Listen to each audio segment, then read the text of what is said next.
Hey guys, what's up? Cardfight here, and today I'm here with another deck profile. This is going to be an Eradicator deck profile.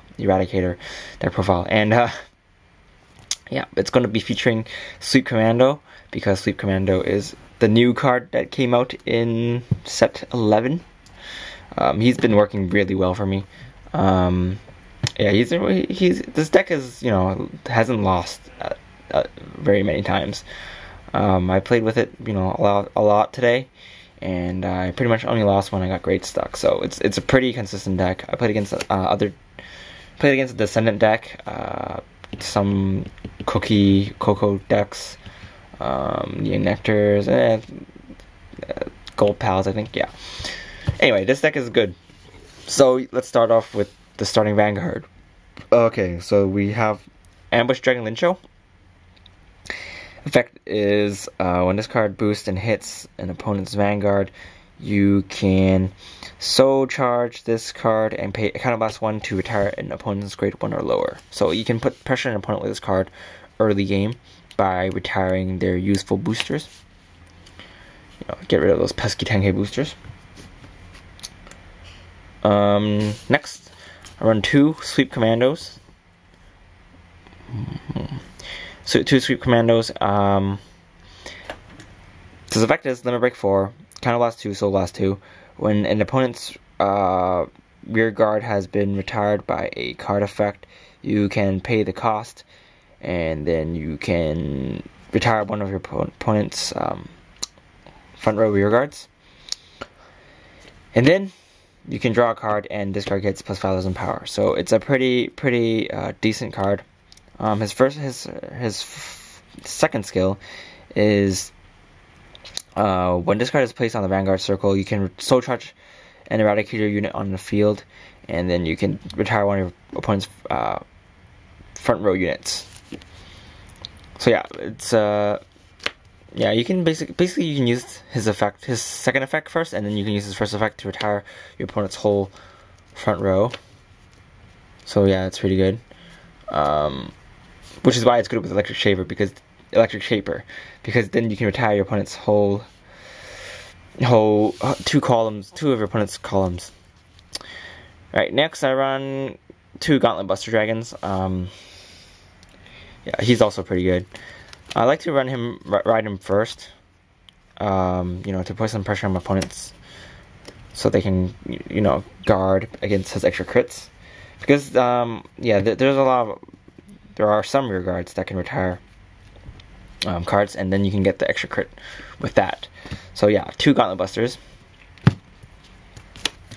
Next I run 4 Vowing Sword Dragon.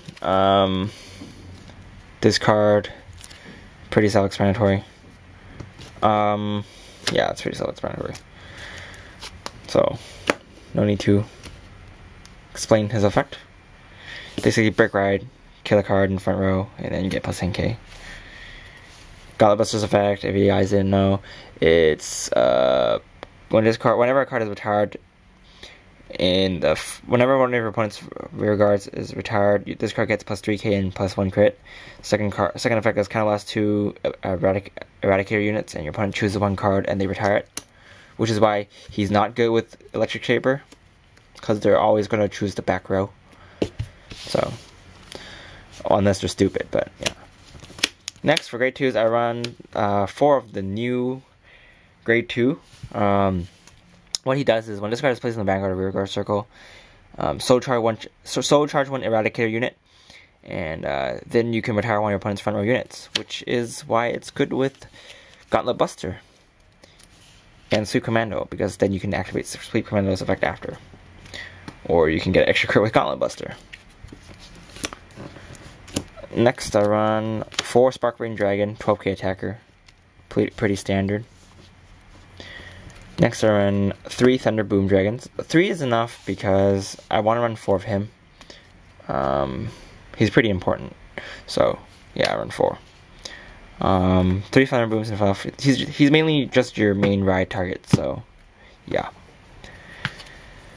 Next, for the grade 1, we run the new 10k booster or 10k plus booster for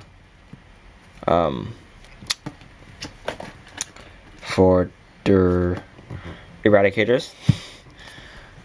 His effect is whenever opponent's rear guard is retired,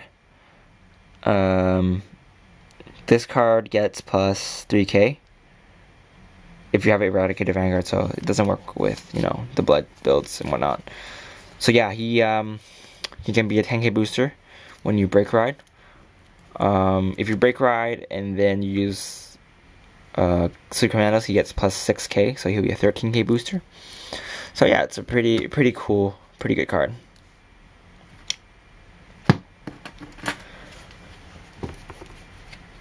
Yeah, mainly I just put him behind like Spark Green or something, and then I'll have a 22k column, which is pretty scary.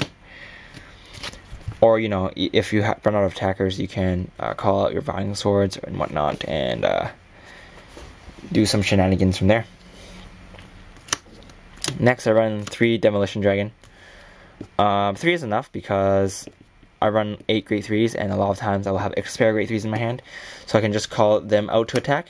And whenever I find that they're not useful anymore, I can just soul charge them for this card's effect. So yeah, you can basically turn your Great 3s into killer cards.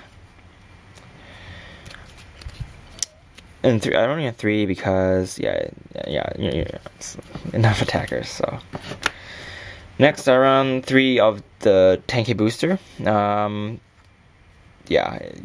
I'd mainly use them to put hit for magic numbers, and if I have too many, I can just soul charge them and kill a card. Using this card, which is why it's important, because you can get rid of a lot of useless cards and just use it to kill your opponent's cards. Next, I run 4 perfect guards. Pretty self-explanatory. Perfect guards are perfect guards. Next, I run 4 8 crit, 4 draws, and 4 heals. Pretty standard trigger lineup. A lot of times you can just use draw triggers to boost, and then when you're done with them, you can call this card out, soul charge, kill a card, which is what I've been doing today. It's working pretty well. Draw triggers, good stuff. So yeah, that's pretty much it for this deck. This deck it's pretty fun to play. It's pretty consistent, and yeah, it's pretty good. So yeah, this is my new Eradicator build. Lots and lots of fun. I like to play this deck more than Dragonic Descendant. Dragonic Descendant's not fun to play, in my opinion. So yeah, Sleep Commando Steve. Call him Steve, I don't know why, but Steve. Steve's a cool name for a cool guy. So yeah, that's it for the deck. There's going to be a 2.0 build after I get my electric shapers. So yeah, this is going to be it, guys. I'm Karataku, and I'll see you guys later. Bye.